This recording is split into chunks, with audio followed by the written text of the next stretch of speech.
சின்ன சின்ன பாதிப்புகள் மாமனாருக்கு தரலாம் சொல்லிருக்காங்க, முக்கியமா அதை சொல்லல. ஆனா நம்மளால மூல நட்சத்திரம்னா மாமனாருக்கு ஆகாதுன்னு சொல்லி நிறைய பிரச்சனை இருக்கு. ஆனா இந்த மூல நட்சத்திரத்துல ஏதாவது ஒரு கிரகங்கள் இருந்தா கண்டிப்பா அந்த வீட்டுல தெய்வ குத்தம் இருக்கு. ஒண்ணு இவன் கோயில் இடத்த வாங்கியிருப்பா, அந்த கோயில் இடத்த இவன் பேர்ல பட்டா போட்டு வந்திருக்கான். இவன் உங்க அப்பாவுடைய அப்பா காலம் தாத்தா காலத்துல இது நீங்க சரியா பண்ணி பாருங்க, கரெக்டா இருக்கும். எந்த மாற்றங்களும் நிறைய பேர் நான் பிடிச்சிருக்கேன் இதை. இப்ப இது ஆன்மீகம் சம்பந்தப்பட்டதான் கேது.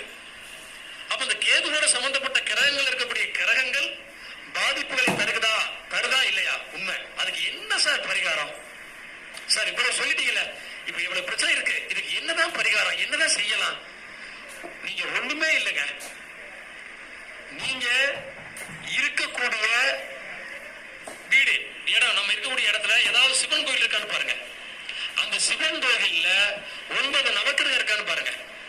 அந்த சிவன் கோயில வழிபாடு பண்ணிட்டு 9 நவக்கிரகங்கள்